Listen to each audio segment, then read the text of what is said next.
حضرات محترم، ایک مرتبہ ایک بزرگ نے بصرہ کے بازار میں دیکھا کہ ایک جنازہ جا رہا ہے، اس میں صرف 4 ہی لوگ اسے کاندھا لگا کر کے لے کر کے آ رہے ہیں۔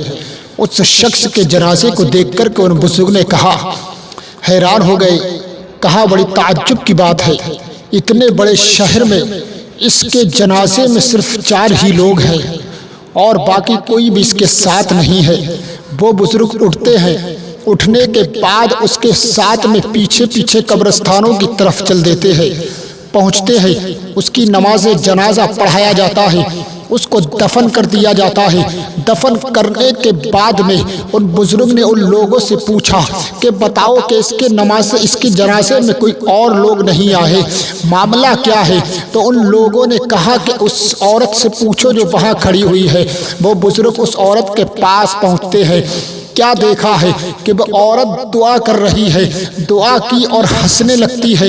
اتنا دیکھنے کے بعد ان بزرگ نے اس عورت سے کہا کہ تمہارا یہ واقعہ کیا ہے، تم ہنس کیوں رہی ہو، دعا کر رہی ہو اور اب ہنس کیوں رہی ہو؟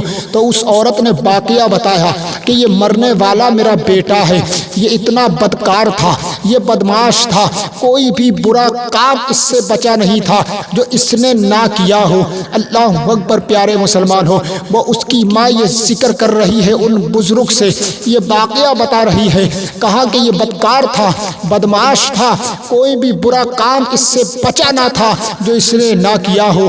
یہ 3 دن سے بیمار تھا، اس کا جب وقت قریب آیا، جب اس کی روح نکلنے کا وقت قریب آیا، اس نے مجھ سے کہا کہ اے ماں، میرے مرنے کے بعد جب میرا انتقال ہو جائے تو کسی کو اطلاع مت کرنا، اس لیے کہ وہ لوگ خوش ہوئیں گے اور میرے جنازے میں نہیں آئیں گے۔ اس کے بعد میں کہا کہ میری ایک انگوٹھی پر لا الہ الا اللہ لکھوا کر کے، یہ کلمہ شریف لکھوا کر کے میری انگلی میں پہنا دینا۔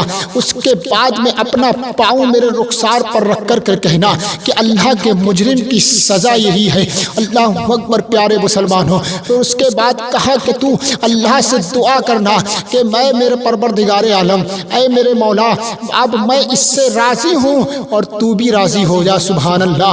اس عورت نے کہا تو میں نے اس کی وصیت کے مطابق اس کا سارا انتظام کیا، اب اس کو دفن کر دیا۔ تو میں نے دعا کی، جب میں دعا کر کے ہٹی، جب میں نے دعا کر کے میں رکی تو میں نے دیکھا کہ اس کی آواز آئی، میں نے اس کی آواز کو سنا۔ میرے بیٹے نے کہا کہ اے میری ماں، میرے پروردگار عالم رب رؤوف الرحیم ہے، رحیم و کریم ہے، میں اس سے جا ملا ہوں۔ سبحان اللہ۔ تو جب میں نے اس کی یہ آواز سنی تو میں ہنس پڑی، میرے بچے کو اللہ تبارک تعالیٰ نے بخش دیا ہے۔ اللہ اکبر، پیارے مسلمان ہو۔ پتہ کیا چلا، آدمی کتنا بھی گناہ گار ہو، کتنا بھی سیاہ کار ہو، اگر وہ ایمان والا ہے اور اس کے ماں باپ اس سے راضی ہیں تو انشاءاللہ پروردگار عالم اس کی مغفرت فرما دیتا ہے۔ اور یہ بھی پتہ چلا کہ انسان کے مرنے کے بعد اس کے کفن پر لکھ دینا کلمہ شریف، یہ بھی بخشش کیا اور نجات کا ذریعہ ہے۔ اور اگر کوئی وصیت کرتا ہے مرنے والا کلمہ شریف کا کہ چاہے وہ انگوٹھی کی شکل میں ہو، تو یہ بھی ذریعہ نجات ہے۔